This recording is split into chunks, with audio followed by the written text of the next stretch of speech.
네네. 기존 깔세분이랑 재계약을 네네. 또 하셨다고 하는데 실례가 안 되면 계약은 얼마에 하셨는지 여쭤봐도 될까요? 400에 45. 400에 45. 그러면 선생님 돈이 700. 750 정도 든 거야? 네네. 부대 비용이랑 네네. 이거 다 한 해서 거니까. 수익률은 그래도 한 40%. 오. 네. 아유, 보증금 400에 45 받은 거면 한 달 원금하고 이자하고 19만 원. 원금하고 이자까지 같이 내는데 19만 원. 그러면 한 26만 원 돈이 700만 원 대비 26만 원 하니까 네. 수익률이 40%. 네. 수익률이면 네. 선생님이 왜 두 번째 물건을 또 바로 이렇게 그분이 계속 살고 싶다고, 오래 살겠다고. 그런 세입자가 제일 좋아요. 게다가 채무자가 거기에 깡통 빌라를 좀 여러 개 갖고 있어가지고 그 세입자가 제가 낙찰받아 가니까 아니 이렇게 빨리 낙찰받을지 몰랐다면서 그래가지고 자기 더 오래 살 줄 알았는데 이러면서 근데 예전 채무자가 연락 와가지고 자기 빈집이 또 있으니까 가서 그 집에 가서 살으라고 한 거예요, 공짜로. 근데 가보니까 집이 엉망이어서 자기는 돈 내고 정정당당하게 여기서 살겠다고. 저런 집은 줘도 안 갖는다. 나름 반지하지만 이 집이 오. 괜찮은 집이어서. 아, 그 대리석이 깔려 있다고 하니까 네. 저도 굉장히 궁금하다고 생각했는데 그러면 네, 기존 네. 깔세분이랑 재계약을 네, 또 네. 하셨다고 하는데 실례가 안 되면 계약은 얼마에 하셨는지 여쭤봐도 될까요? 400에 45. 400에 45. 그러면 선생님 돈이 700. 750 정도 든 거야? 네네. 부대 비용이랑 네네. 이거 다 한 거니까. 해서 어. 수익률은 그래도 한 40%. 오. 네. 아유, 박수 그러면- 칠 필요도 없어요. 이분 얘기를 들어보시면. 다 부대 비용 하니까 700만 원 대비 400에 400이라는 보증금을 들으니까 거기서도 굉장히 신경전을 많이 하셨겠구나라고 생각이 네, 들어요. 맞아요. 그렇게 딱 떨어지는 금액 아니면 뭔가 네, 양보하고 네, 맞아요. 조율해서 온 네. 금액이라는 생각이 좀 네, 들어요. 네. 그래도 현명하게 잘 조율을 해서 보증금 400에 45 받은 거면 한 달 원금하고 이자하고 19만 원. 원금하고 이자까지 같이 내는데 19만 원. 그러면 한 26만 원 돈이 700만 원 대비 26만 원 하니까 네. 수익률이 40%. 네. 수익률이면 네. 선생님이 왜 두 번째 물건을 또 바로 이렇게 인천까지 오셔서 낙찰을 받았는지가 납득이 간다. 맞아요, 라고 맞아요. 생각이 되게 드네요. 아, 네. 그래도 선생님 처음 만났을 때는 진짜 어떻게든 낙찰을 하나 받아야 된다.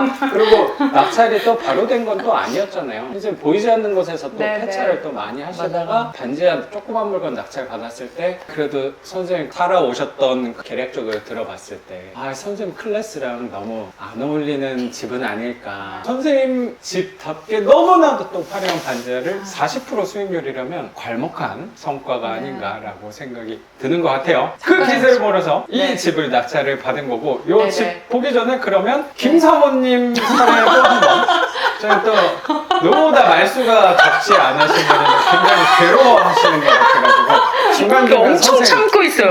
지금 막 말을 끊으면 안 되니까 제가 이제 좀 참아야죠. 이럴 제가 때는. 잘 분배해서 여쭤보도록 하겠습니다. 아, 네, 김 네. 선생님 같은 경우는 경매 경험도 있었어요. 맞아요. 이미 단타 쪽을 많이 공부해가지고 어. 한번 한 사이클 돌리고 재미가 없어가지고 임대를 좀 해야겠다. 재미가 없다는 한 사이클을 돌려봤다라는 거는 단타로 매도 차익을 남겨봤다. 차익 재미가 남겨. 없었다는 구체적으로 좀 여쭤봐도 될까요? 제가 들인 시간과 노력에 비해 처음에 수익이 나긴 했지만 별로 나진 않았어요. 굉장히 크게 날 거라고 생각했는데 그리고 이제 다달이 들어오는 수익이 더 낫지 않느냐는 쪽으로 생각이 바뀐 거죠. 그 구체적으로 경매 시작한 지가 김사모님께서는 2023년부터 그럼 한 2년 된 거면 본격적으로 저 시작한 거예요. 만나기 전에 한 1년 정도는 차익을 노리는 관점으로 그쵸, 그쵸. 힘을 쓰셨다. 22년도 1년 동안 공부하고 24년부터 본격적으로 입찰에 뛰어들어서 하다가 이제 아파트를 하나 낙찰을 받았죠. 어디 받았어요? 성남에 있는 6억짜리 아파트를 3억 9천에 그러면 빨리 받은 편이라고 생각이 네, 들어요. 근데 이제 그거는 감정가가 너무 높았던 거예요. 매매가가 아니라 실거래가도 아니고 그때 당시에 감정했을 때 시세가 너무 높았던 것 같아요. 저는 이제 그걸 보고 그 가격쯤에 팔릴 수 있을 거라 생각했는데 그때 당시에 그 매매가들은 거의 4억 초반.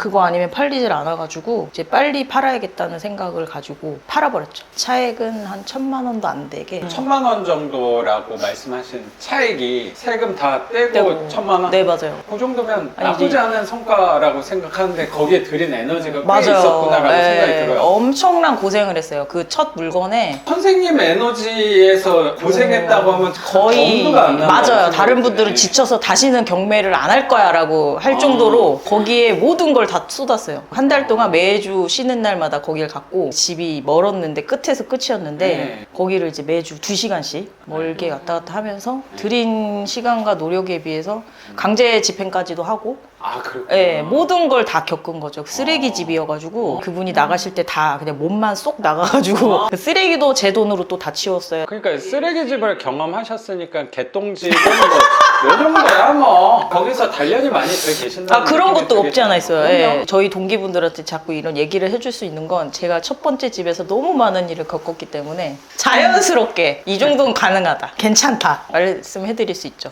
고생스럽게 에너지를 많이 쓰긴 했는데 기간이 한 얼마나 들인 거예요?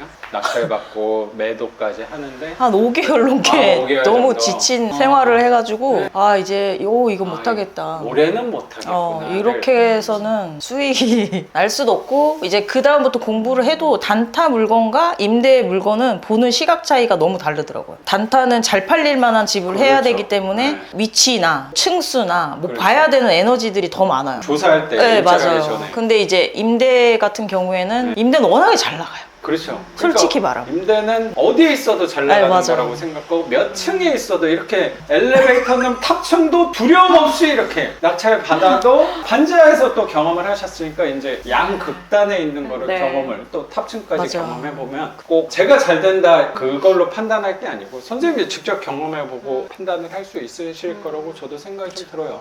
맞습니다. 그렇게 해서 좀 지쳤다. 지쳐서 이제 두 번째 네. 집을 제 실거주 하려고 하는 집을 이제 찾아야겠다 해가지고 이제 빌라를 하나 낙찰을 받았어요. 받고 나서 보니까 약간 임대를 주고 싶은 생각이 든 거죠. 매매를 해야 되나? 매매가 좀 잘 안 어지치는 시기여가지고 네. 그냥 임대를 했는데 바로 얘기 끝나자마자 바로 전화 와서 임대를 그럼 임대가 이렇게 잘 나가는데 굳이 내가 단타에 이런 스트레스를 받으면서 해야 되나?